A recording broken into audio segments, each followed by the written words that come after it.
deputada Bia Kicis informou que o jornalista Oswaldo Eustáquio passou por um exame de ressonância magnética que indicou que a paraplegia observada no momento em que foi socorrido não será permanente.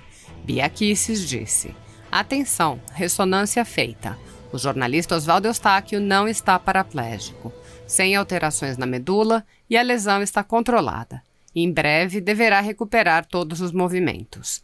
Graças a Deus. Agradeço aos médicos que atuaram com presteza e aos que se dispuseram a ajudar." Boa noite a todos, é um prazer estar aqui debatendo com todos os colegas que me antecederam e é uma grande honra poder participar desse espaço público que se criou aqui.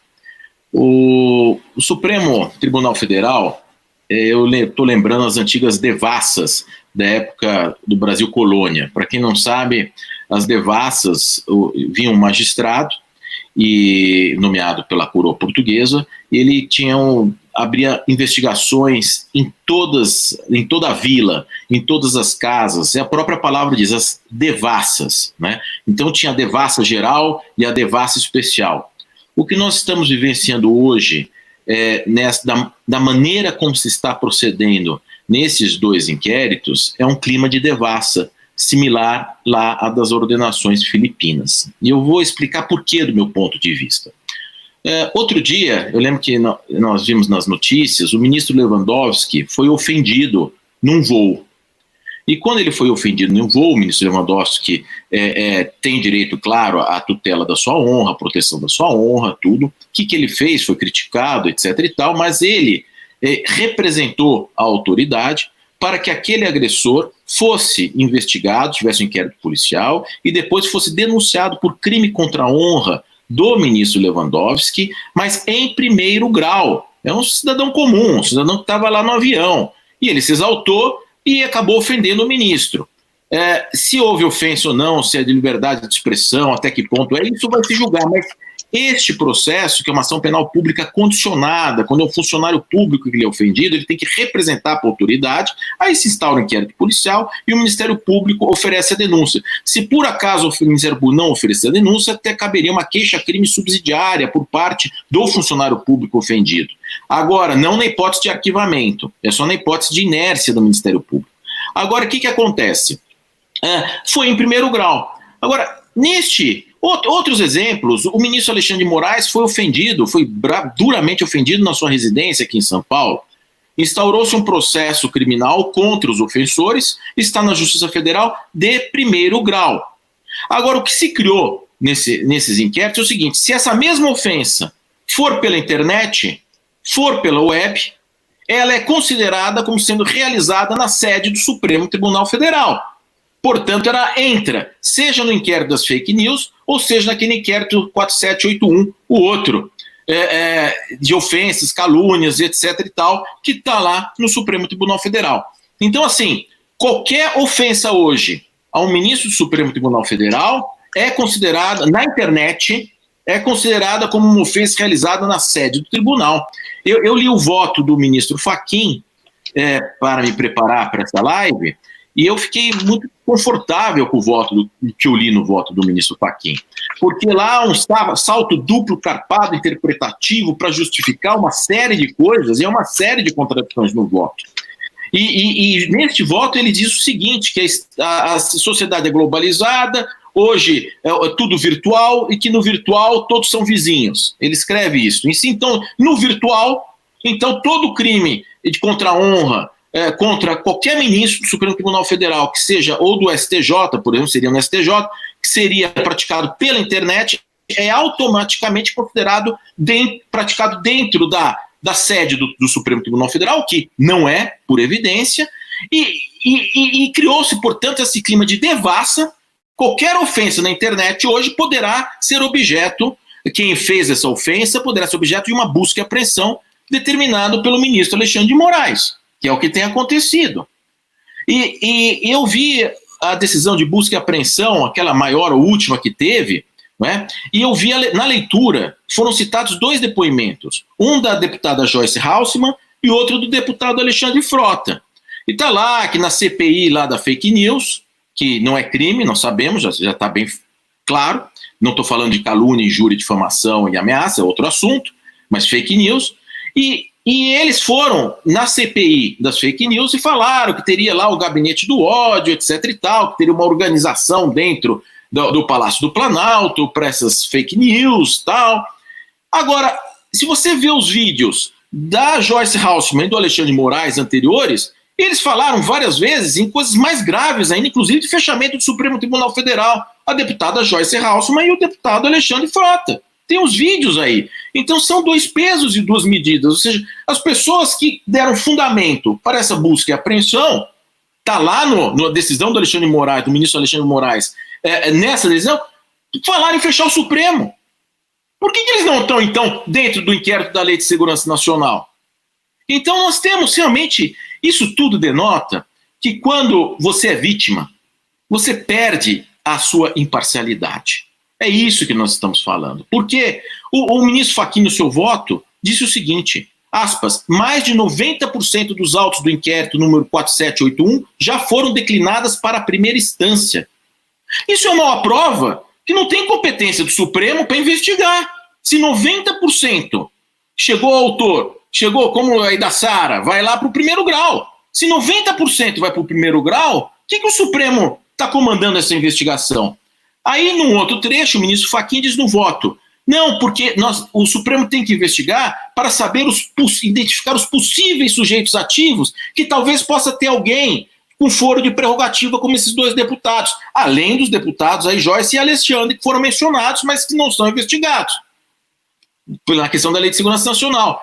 Só que, quando você vê isso, é o contrário. Quando você tinha as investigações da Lava Jato, por exemplo, se aparecesse o nome aqui em primeiro grau de deputado, aí se mandava daqui de baixo para o Supremo.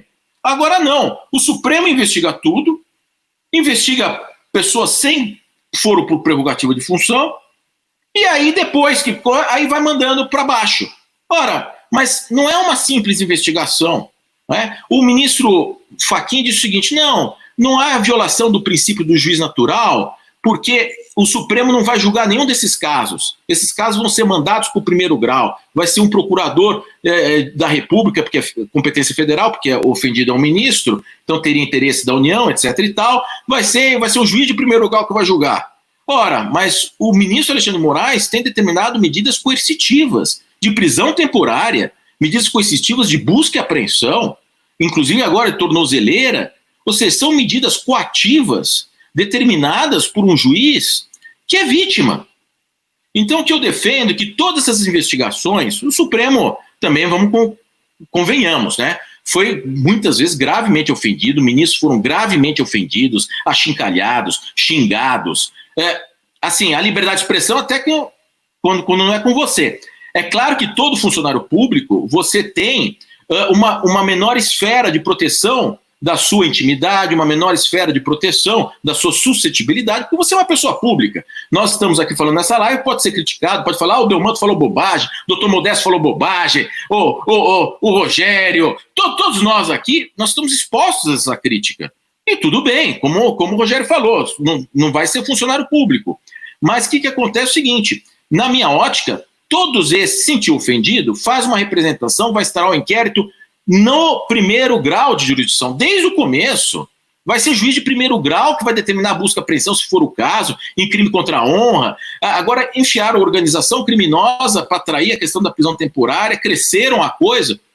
Enfim, eu entendo que toda essa apuração deveria ocorrer no primeiro grau, não no Supremo Tribunal Federal, salvo se realmente chegar a um deputado federal, aí sim nós temos a prerrogativa de foro.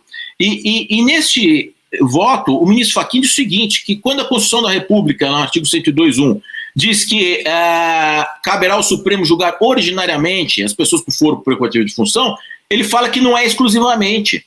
Quer dizer, pelo amor de Deus, né? A competência agora não é exclusivamente, é exemplificativa e não taxativa, no artigo 102, inciso 1 da Constituição.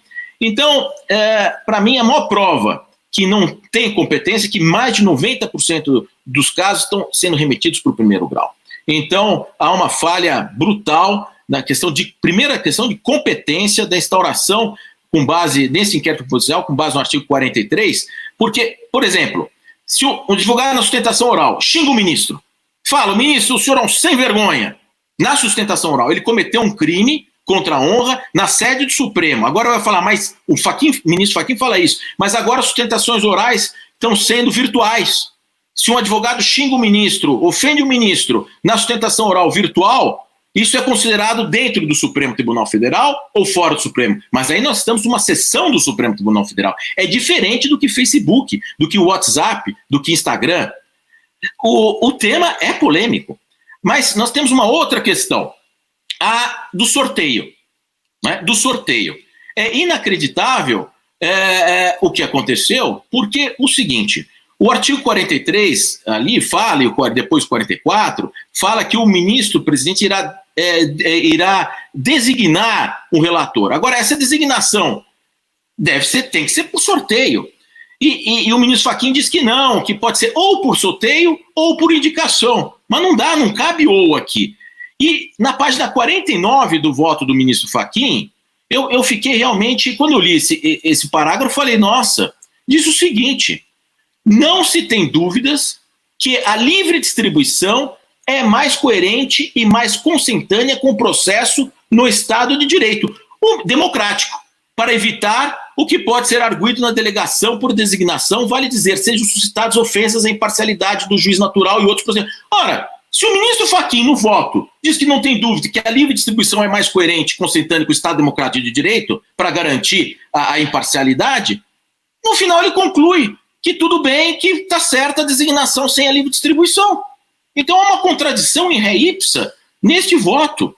E por último, já falei bastante, tem a questão do juiz natural, que tudo isso diz para o juiz natural, que é o seguinte, o ministro Fachin disse lá várias vezes, não vai ser o Supremo que vai julgar, que vai condenar, que vai receber denúncia, vai tudo lá para baixo, salvo de deputado. Mas essas medidas cautelares são medidas coativas, reserva de jurisdição, estão sendo adotados por um juiz absolutamente parcial, que é a vítima. Todos ali são vítimas. Então, mais um motivo para delegar para as instâncias inferiores, salvo se tiver realmente deputado, pessoa que for o autor, um for prerrogativa de discussão, e aí vai ter uma grande discussão, porque aí não pode ser ofendido, né? Teria que ser um ministro que não foi ofendido. Por exemplo, o eminente ministro Celso de Mello, outro dia, fez aquela nota de que seria o ovo da serpente, que o Bolsonaro seria o ovo da serpente, que passou... Ora, a partir do momento que o ministro fala que o presidente que está sendo investigado no inquérito do Moro é o ovo da serpente fazendo menção ao nazismo, ele está impedido. Ele está impedido também. Então, assim, está tudo muito nebuloso, porque o Supremo é vítima. O Supremo está ofendido, o Supremo está um tribunal machucado, o Supremo está um tribunal que está acuado. É isso que nós estamos assistindo. Agora, nós temos que defender a instituição Supremo Tribunal Federal. Todo país democrático tem que ter um Supremo Tribunal Federal independente, livre. Isso não quer dizer que não se possa criticar o Supremo Tribunal Federal. Agora, existiram excessos, nós temos que convir. Eu vi algumas das manifestações falando em morte, falando e realmente muito, muito ofensivas. Mas é que eu digo, representa e vai ser processado em primeiro grau se não tiver foro por prerrogativa de função. Por fim, eu gostaria de dizer que, assim, também essa questão dos acessos pelos advogados de todas as provas, isso é fundamental. Virou um inquérito secreto, não um inquérito sigiloso, e virou uma grande devassa.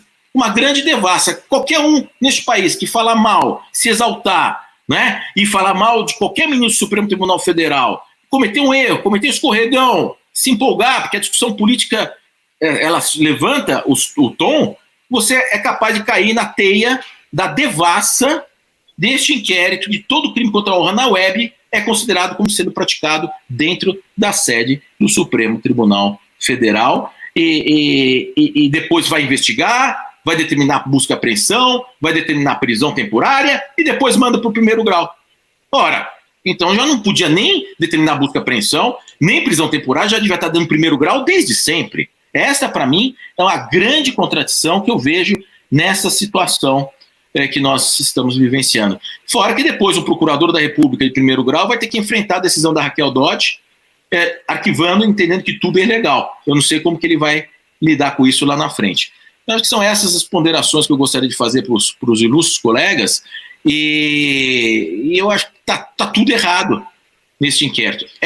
Dá para entender, estão ofendidos, são partes, são vítimas, e não tem isenção para julgar. Então, esses 2 inquéritos se transformaram, trouxeram o Brasil para tempos das ordenações filipinas, das ordenações do Brasil colônia, das grandes devassas, e que atinge, evidentemente, as pessoas que ficam com receio de participar agora de debates políticos na internet. Porque alguém fala uma coisa mais pesada, você dá o like, você compartilha, você vai cair no inquérito do ministro Alexandre de Moraes, podendo ter uma busca e apreensão na tua casa. Então está um clima muito tenso, está um clima muito, assim, atentatório aí às liberdades. Nós temos agora o projeto de lei das fake news no Congresso Nacional também ocorrendo paralelamente. Então eu acho que o melhor que o Supremo poderia fazer é mandar tudo para o primeiro grau desde agora. Já mandou 90%. Tem que mandar tudo embora do Supremo, só ficar se o autor realmente tiver foro para prerrogativo de função. Seria o melhor serviço para o país, eu acho que o Supremo faria, e para o próprio Supremo. Obrigado.